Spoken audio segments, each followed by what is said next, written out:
Buyurun, mən cəə bil həsənə fələhu əşru əmsalihə. Hər kim yaxşı bir iş görsə, onun 10 qatını verəcəyim ona. Bu ədalətdir, ədalət deyil. Hələ bunun da kifayətləmir. Və mən cəə bi səyyiəti fəla yucza illa misliha. Hər kim bir pis iş görsə, bir günah iş görsə, elə o bir pisin müqabilində ona bir cəza tətbiq olunacaq.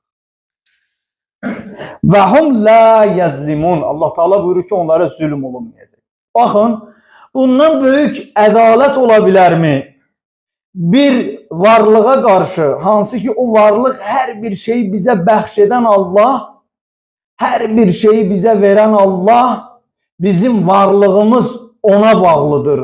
Bizə ruh, mənəviyyat, əxlaq, ədəb, nə bilim, nə qədər yaxşı şeylər saysaq, hər bir şeyi, övlad, ailə, gözəl yaşayış, ruzi, saysaq valideyn, bir övlad üçün validin məhəbbəti də böyük hissdir. Dostluq, sədaqəti, nə qədər saysaq, bunların hamısını bizə verən Allah.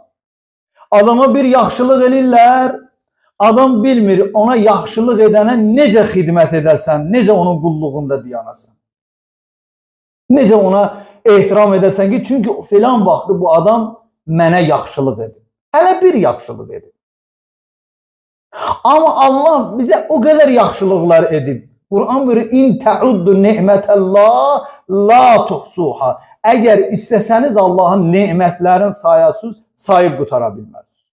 Bu mümkün deyil. Neçəsini sayasan? Hansını sayasan? Elə nemətlər var, heç o bizim ağlımıza gəlmir. Elə bilirik ki, bu belə də olmalıdır. Heç bir iş görəndə əlimizi belə götürüb, demiş ki, ilahi nə yaxşı bu əli mənə vermirsən, bu çörəyi rahat yeyə bilirəm. Və ya Allah nə yaxşı ki, bu dişləri mənə vermirsən, mən rahat bu çörəyi çeynəyə bilirəm. Bilirsiniz, haçan əlin dəyərin bilirik, bir qolsuz görəndə. Bilirsiniz, haçan dişi, məsələm deyir, amma dişin qiymətini bilirik, dişimiz ağrıyanda və ya dişimiz olmayanda ağrıyır. Onda ağlımıza gəlir ki, bu neməti Allah verir. Amma buna rəğmən Allah mərhəmətlidir. Verir, ardın kəsmir, elə ruzi, nemət, hər şeyi verir, tamamlamır.